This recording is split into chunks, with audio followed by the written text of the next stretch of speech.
Okay, guys, we are going into our first game between Virtus Pro and NaVi. Actually, it's not only the first game, it's also the only game. So this is the best of one. So we are going to check out what NaVi and Virtus Pro are drafting here. Virtus Pro has a completely different lineup now. And I don't even know if Sefkashe is playing with them because, well, earlier I was looking at that setup and I didn't really see him in the list. Power of Dream was in there, though. But, of course, BKB, who already left a while ago, and right now, I mean, I don't really know who's playing for them. So we have to find out how good they actually are. NaVi, on the other hand, in this particular draft, again on Tomb of the Spider Queen, they are banning out ETC. So we have ETC already gone. Tyrande is at the same time banned out by Virtus Pro, which allows Kel'Thas for NaVi. So, yeah. NaVi doing exactly the thing where you know that there's Tyrande and Kel'Thas to consider. They have the first ban, so they ban out a different hero to allow one of them being taken. Virtus Pro now going straight into a Muradin plus a Falstad, and that allows them to go maybe even into a Jaina here, considering that they would probably like to use that burst damage Jaina after the initiation with the Muradin Stormbolt. But I feel that NaVi could definitely try and ban her out here. For now, they go Sylvanas again, which was already a pretty big part of their commitment in the last one. I'm god awful. Thanks for the subs, dude. Cool nickname, by the way. So yeah, thank you very much for the sub here and for the support, my friend. NaVi again with the Sylvanas and Leoric combo that they used in the last game on Tomb of the Spider Queen. Virtus Pro then, at the same time now, could go for the ban. And, well, we've been talking a bit about the bans here, but in this case, I mean, you could try and really just screw with NaVi a bit and make sure that they're not going to get their second frontline item, because that's something that they already did before. There's the supports to ban as well, and yes, they banned Johanna. They might have had a look at the setup that NaVi was using in the last map, and they know, of course, that that is quite a bit of support. Another, wow, dude, what's going on? Double sub immediately. Akarim, thank you very much for that. So we have 2 people subbing in there. Thanks for that, guys. Yeah, so we have Johanna banned out. NaVi, maybe with that ban on Uther. They have also the ban on Jaina available, and personally with that Muradin here, I would be a little bit worried about the Jaina, because if they use her, then the Muradin Jaina can be quite annoying there. It is a Sonya that they want to get rid of. I guess if you ban out Jaina, there's still the chance that Virtus Pro is just simply heading into a Divine Shield and also adding the Sonya together with that. And in this case, it's always a little bit tricky to really survive with that setup. Divine Shielded Sonyas are no fun to play against whatsoever. So Sonya is being banned out here. And yeah, we have for now, with Falstad and Muradin taken, Virtus Pro still with an opportunity to go into Uther. They could go Uther Jaina here. Uther Jaina would be pretty solid, gives them additional damage, gives them a very nice healer as well. NaVi most likely going to head into that Charism that they already played in the last game. But Uther Jaina would be for Virtus Pro a very nice opening here. There's still that Zagara to consider, so keep that a bit in mind. Zagara would be nice pressure play against Sylvanas, and the problem is, of course, if Virtus Pro, if they don't take Zagara, then NaVi might actually decide to go for her as well and play it with the Leoric as the solo tank. And if that happens, then there would be incredible pushing power for NaVi. So that's a risk that Virtus Pro might not be willing to take. So maybe they are going to take Zagara first to counteract Sylvanas on the side of NaVi here. Either way, that's definitely something that they can do. Virtus Pro, for now, as we can already tell, are in a position where, oh, they take Thrall on the map. And Uther? It's going to be the Uther that they take. They could also let that healer go for now, or let NaVi take their pick and then go either for Charism or for Uther. I mean, both of them are fine. Both of them are still available. There are no bans left. NaVi's not going to go for a double support pick, so they can just simply let that go and choose something else completely, at least for now. Yeah, so definitely, that could work here for them. Thrall is very popular these days. We see him a lot. I mean, we've seen him so many times already in the North American scene, but also in Europe and in China. He's being played all the time. Tassadar. Okay, going into Tassadar for the Thrall support, and then another supporter potentially as the last pick. NaVi now with a choice between Uther and Charism. And they could go Zagara. They could go for Zagara now with the setup that they have. Okay. Wow, Zagara, Leoric, Sylvanas. That would be brutal. I mean, you play Leoric solo, but still, that would be very annoying. Just like, think about that pushing potential that you suddenly have. We are still in the semifinals, by the way, so this is going to be a best of one. A flaccid pickle after the donation earlier with a sub as well. Dude, thank you. What's going on with the sub train all of a sudden? Where did that come from? That was a fast one there. The sub hype is real. NaVi with the last 2 picks. Let's see if the hype is real there as well for that Zagara, because a bit of pushing power and of like siege damage cheese would be kind of fun, but nah, they're going to go into Ethereal. Okay, Ethereal it is, and as a supporter, Charism again, or are we going to see something along the lines of the Divine Shield Uther? Against Thrall, I guess the Divine Shield, taking that away would probably not hurt too much, but NaVi? They need a supporter. Like in my head, I have this picture where they don't go for support at all, and it's always just like, watching an accident about to happen. But Charism, they go for him again. They already used him in the last game. Grand Paquete, he wants to play Charism here. Is a lot more mobile than Uther. That is a big advantage that you have with him. So they let Uther go. Virtus Pro, they can take him, and they go Zagara instead and play a Tassadar solo. Uther disregarded again. What's going on? Like, he was a first pick or a ban for the longest time, and now we have Zagara pick, Tassadar Thrall as the combo to support the melee assassin. No Uther taken. Alright. A lot of vision on the map for Virtus Pro. They have Tassadar with the Oracle, they have Zagara with the Vision, and guys, Tomb of the Spider Queen is going to be the map, and we're going to jump in and find out which team is going to be able to take it, Virtus Pro or NaVi. The game is live. I mean, it is paused, but we still have the game started, and I guess we can start with the introductions while the pause is ongoing.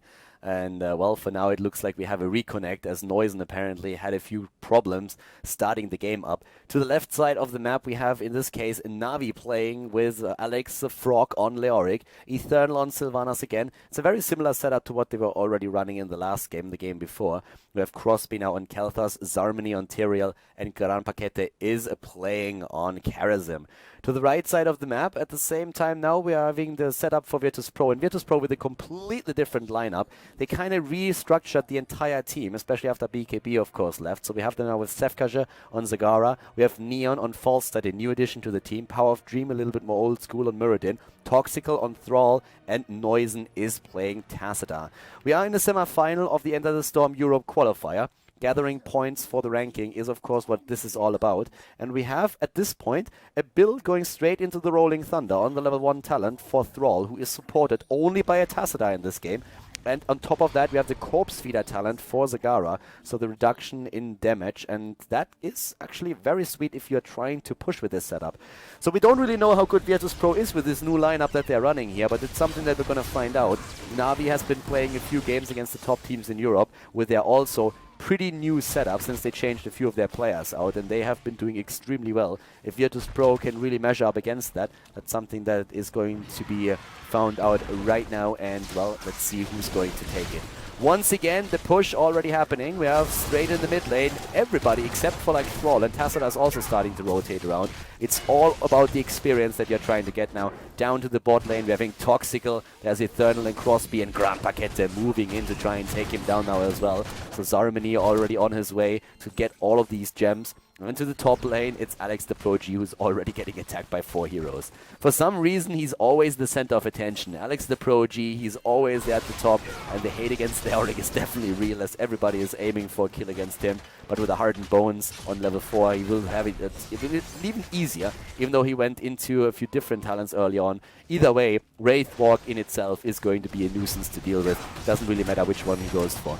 So at this point, we have once again, Crosby, Eternal, Gran Paquete, everybody starting to go straight for their turn and spot again. And as it seems, we're seeing at the bot lane now a final battle between Alex and Toxical. Toxical actually doing quite well here, locks down Alex but can't really finish him off. In the middle of the map, Zagara is in a bit of trouble, but Zarmany and Gran Paquete are not able to get too close to her. Yeah, those gems are just collected by everybody, and it's a pretty fun start into this game, actually. I'm loving to see Thrall just being picked so often right now. The scaling changes definitely helped him quite a bit. Alex the Pro G is experiencing this already firsthand, and Toxical is doing this really well. So Virtus Pro, they changed their entire lineup. Power of Dream and Sefkaja seem to be the only two that are still running with the team here, and everybody else, I suppose, is currently in tryout mode. Noisen, of course, and Toxical heroes, or like players that we've seen before. Neon, I have to admit, is new to me. I don't really know him, so I can't really judge how strong he is, but this is one of the reasons why we're casting this game in the first place, because we want to find out how good this lineup actually is. Virtus Pro are going to try to take down Navi. It's definitely not going to be an easy feat. It's not really about win or loss against Navi right now. For us, it's more important how they perform here and how much trouble they can give Navi in this game now. But they already reached the semifinals, and that's an achievement in itself. Sefkaja, Power of Dream, and Neon in the mid lane. Again, the fealty onto death taken for Leoric here for a bit of extra sustain, especially, of course, with the mana that you can get. And as you can see as well, Power of Dream, Neon, and Noisen, they are starting to rotate in L2. Zarmany is up at the top, and yes, already starting to move back down. The rotations are really important. It's one of the best maps because all of the lanes are very close together, so oftentimes you see teams rotate with 4 heroes between 2 lanes, trying to just like stack additional globe talents or just simply the season marksman, and therefore you try to farm 2 of those lanes as much as you can. We have now, in the case of Thrall, Ride the Lightning taken. The whole idea is really to capitalize on the level 7 talent, which is going to be the follow-through. And follow-through basically just means that if you use an ability, your next auto attack is going to do a lot more damage. And once that happens, you of course try to spam out your spells as much as you can. So what we're going to see, especially with that level 4 talent, where you have 2 additional, or where you can, oh actually in this case, Ride the Lightning with 2 additional hits, but we have also now the Chain Lightning that you have. There's talents later on where you get your 2 charges, and all of these things that you have there, you're trying to just like get the Chain Lightning out, get an auto attack in, hit a wolf, get an auto attack in. So this is going to be really crucial. If you have good mechanics, just switching between ability and auto attack, you can get a massive amount of damage out there. The scaling changes alone, as already mentioned before, have really helped Thrall, and these builds are currently the two cleanest builds, if you so want. Either going for those Chain Lightning builds, or you can go for the Wind Fury build, where you just like go for the 7, 13, and 16 talent of Wind Fury. There's a couple of hybrid builds as well that you can choose to just like deviate a bit from the norm, but it's still very solid builds in general. So once again, with the level 4 talents, we have already the Red Web Weavers turning in, and that means now pushing power for Virtus Pro.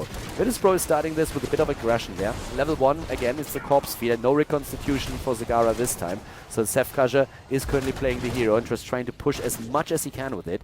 Already the Leeching Plasma for Tassadar, and Carla's Embrace as a level 7 talent is now going to allow Tassadar to preload those shields, which is going to be very important. As predicted, we have Follow Through as the level 7 talent on the side of Thrall, so he is going to try to use that talent to just get that extra damage out on all of his auto attacks, and already using that here against Alex the Pro G, so job well done. Pushing in immediately. We have both of the teams now on level 7, and in the mid lane the push is happening, but Power of Dream nearly dying. He will actually die.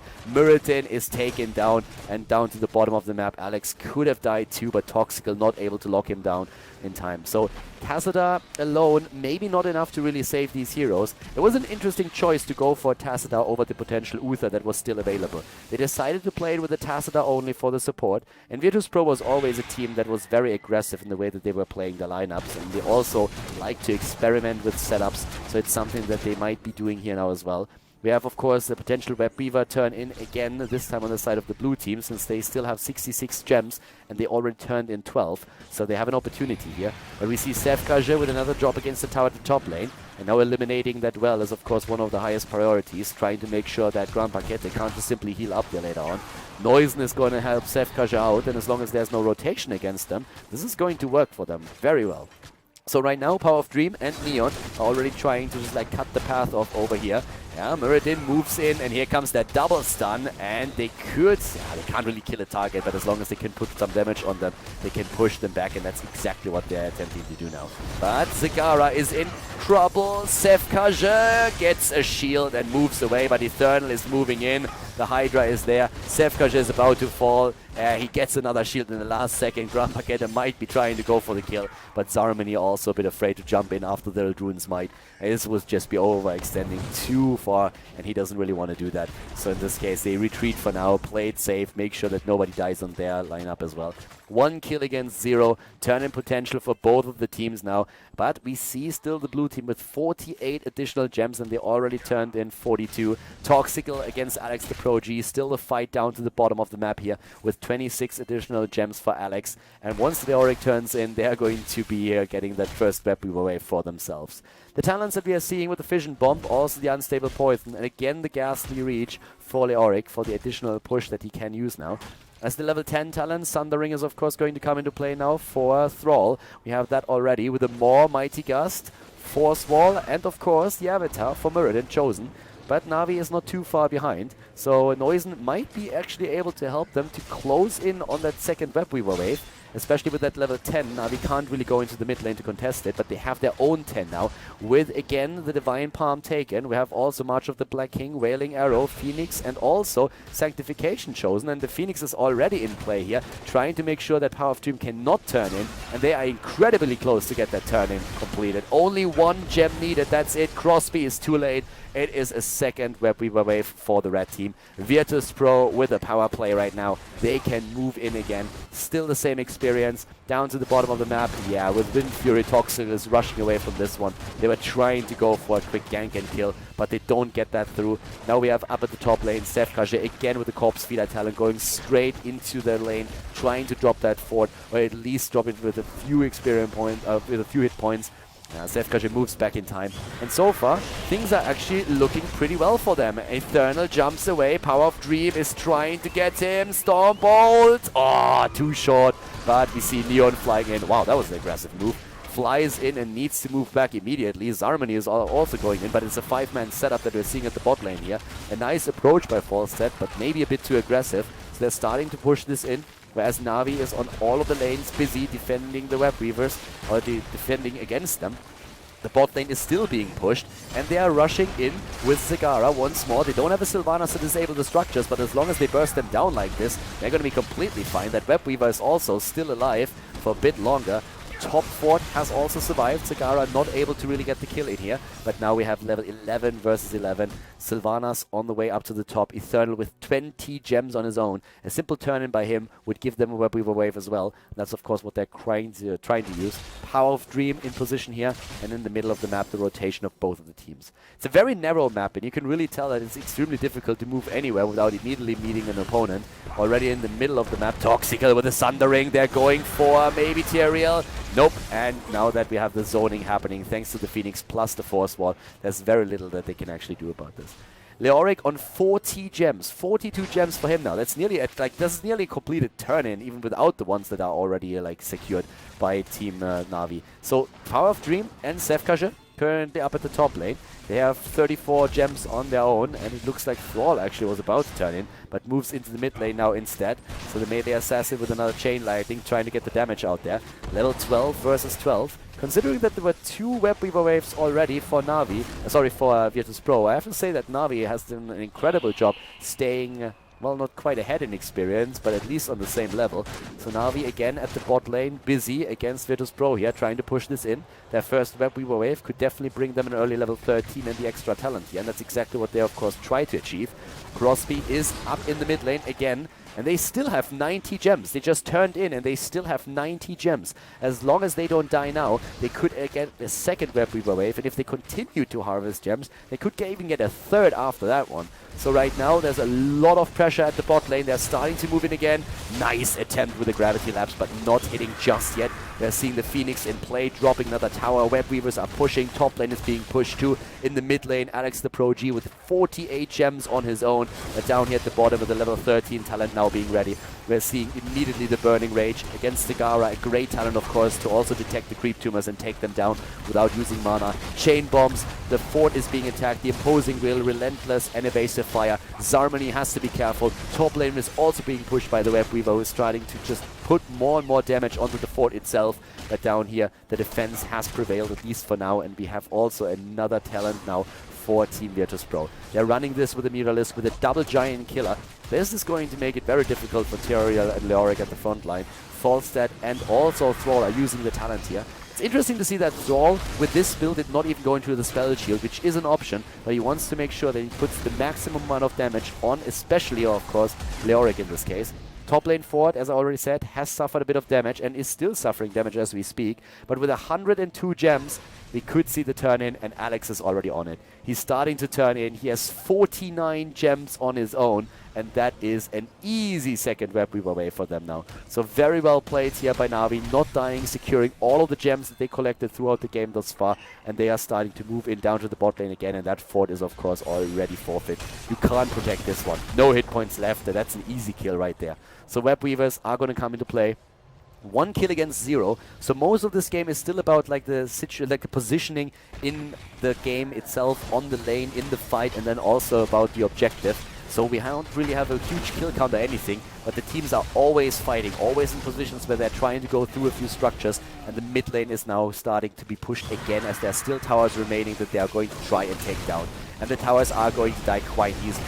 Once again, the push happening already. Tassadar moves away with the dimensional shift, but Zarmany is already on it. Prescience is saving Tassadar for now. Everybody is pushed back here, but Zarmany on his Tyrael is at the front line, is still trying to put extra damage on the fort, which is disabled thanks to Sylvanas. The Web Weaver is pushing with it, and Falstad, the only one who's not in the mid lane. He's still at the bottom, defending against the Web Weaver, but is starting to make his way over now. The fort still down, and at the top lane we still have another push, but the kill against... No! Divine Shield! No, Divine Palm actually used to keep Sylvanas alive. The turnaround attempt against Power of Dream. Neon jumps back with a false stat, and they get out of here for now, but the experience lead is now really significant that we have for Virtus Pro. They're running a great ship, they're very tight ship in a great game. That makes a bit more sense. So for now, level 16 talents for them. The Web Weaver at the top lane has destroyed the fort. Power of Dream jumps out once more. We have the Holy Ground now, imposing presence. Arcane Barrier and the Cold Embrace used as level 16 talents for Na'Vi, and we are seeing in this case the Circle of Life over the Soothing Breeze, of course. Once again, if you are running such a composition, then it makes more sense to just go straight for that extra damage.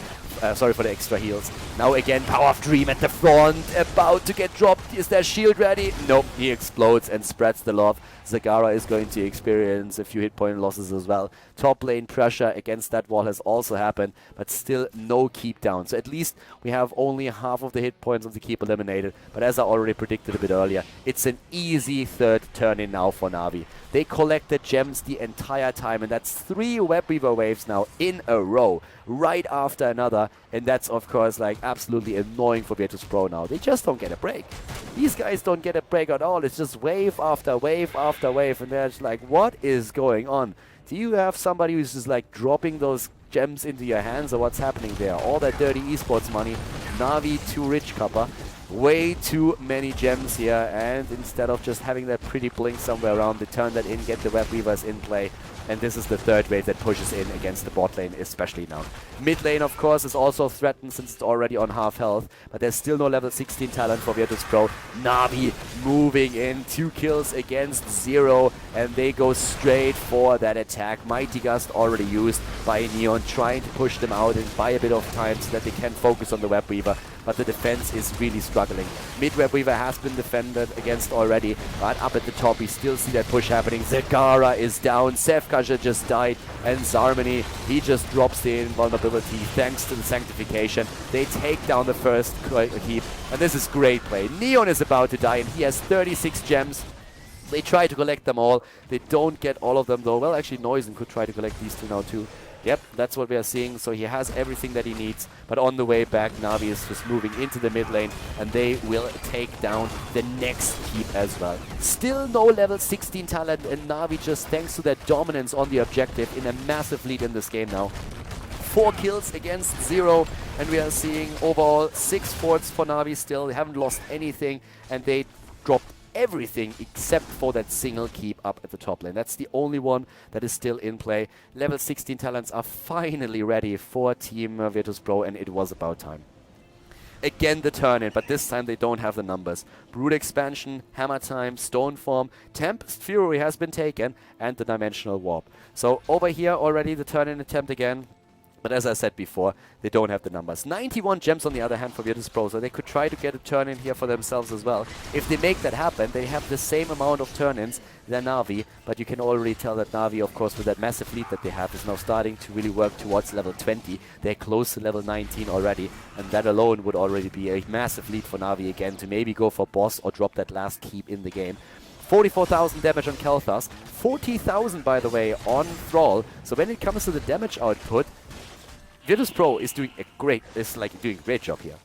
Zagara on 33, Falstad on 37, Thrall on 40,000. That's a massive amount of damage put out there. But the sustainability that we have on the side of Na'Vi is just a bit too much. The shields on Tyrael, having those heals, of course, from Karazim as well. Karazim has currently 60,000 heals here. If you compare them to Tassadar with a preload on the shields, he's still be doing a great job. 42,000. But one of the biggest problems, of course, when you're running a Tassadar compared to a Karazim is that you do not have that Divine Palm, that panic button moment where you can just negate the focus of one of your opponent against a single target by using it. The shield alone just doesn't give you enough here.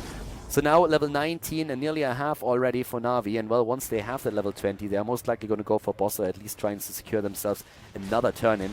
They still have to work for those gems if they really want to do that, but there is definitely a chance that they can make it happen. So Zarmany, Eternal and Crosby, they're already starting to move straight down to the bot lane. Oh, well, that attempt didn't really work out. Toxical has to use his Sundering, is also missing the Wolf, goes for Eternal, gets silenced though. Eternal jumps away. Thrall escapes at least for now, but the fight is happening again, and so far it looks pretty sweet actually for Na'Vi. But yeah, Virtus Pro, if they can drop Eternal, that would be great. They missed the Stormbolt though, that's the problem, but the kill against Zagara is starting things off for them. Leoric is still in play here. He's moving away with the Wraith Walk. He dies, but he is of course soon going to be back thanks to his trade. And Neon, he won't be able to escape. Already used the barrel roll. He is in cooldown. It's a double kill against Team Virtus Pro. And they are already dealing with those two Siege Giants down to the bot lane and are starting to drop the shield on the core. So Na'Vi is simply rotating over up to the boss. They have their level 20 talents now, and with that we see the Peaceful Repose. We have a double Bolt of the Storm. Leoric can go into Spectral Leech or the Death March if he wants to, and we have the Hardened Shield for Tyrael. The boss is being attacked, and that is of course a disaster for Virtus Pro. Alex is scouting what's happening. Grandpa Kette is also in the vicinity. Alex of course cheating death quite a bit, therefore he's much faster back to business than the rest of the heroes. Look at Falsa, he got killed after Leoric did, and he's still not back in the game. Grandpa Kette is moving over. Boss has been taken. Spectral Leech as the last talent, the Storm talent for Leoric. And of course now we have that boss pushing the top lane, and there is very little to do at this point. We still have 15 gems that Na'Vi could turn in, but yeah, this entire wave gets taken. Grandpa Kette says thank you very much and collects every single gem. They have 23 now. They're actually like very close to getting another turn in, but they want to have that keep up at the top lane first, and there is nobody to really stop them. They're starting to go in straight for a kill. Here comes the boss moving in, the jump away by Power of Dream. And as you can see, this one is going to be a goner. No way to save it. All three are going to be eliminated. Thrall is moving in. 63 gems. He has 63 gems and is going to try to get the Web Weavers, but the boss is going to march towards the core. They hope that the Web Weavers will help them to defend against the boss, and that could really work out. But Na'Vi, they're going to go for the kill. They want to reach the finals here of the qualifier, and they are looking strong. 6 kills against 1 in this game. Once again, Mighty Gust being used. Thrall is already there, and they try to go for a kill, but it's 80% on the core, 70%. The Web Weavers are finally coming down. It's too late. The Maw doesn't hit anything, and this, ladies and gentlemen, is game as Na'Vi progresses through the tournament towards the finals. They take the game against Virtus Pro and now find themselves in the final of the End of the Storm Europe qualifier. Congratulations and well played, Na'Vi with a GG. And that, ladies and gentlemen, is GG and the end of another series here on KhaldorTV with Heroes of the Storm. So once again, we have another video finished, and I hope that you enjoyed the commentary and that you liked the game, of course, as well. It was a pleasure casting the match for you. And if you guys really enjoyed it, then make sure that you give that video a thumbs up on YouTube. And of course, if you haven't subscribed to the channel yet, feel free to do that too. If you have friends that are interested in Heroes of the Sports esports scene, then definitely recommend the channel to them, or just show them the video if they want to see like a bit how the pros are drafting here, especially of course when it comes to the North American scene, European scene. And I mean, these days we even have a couple of Chinese games on the channel here, so I hope that you enjoy that as well. That being said, thank you very much for watching again. I'm going to see you guys next time with more Heroes of the Storm content here on the channel. Have a great day and enjoy your week, and see you soon. Bye bye.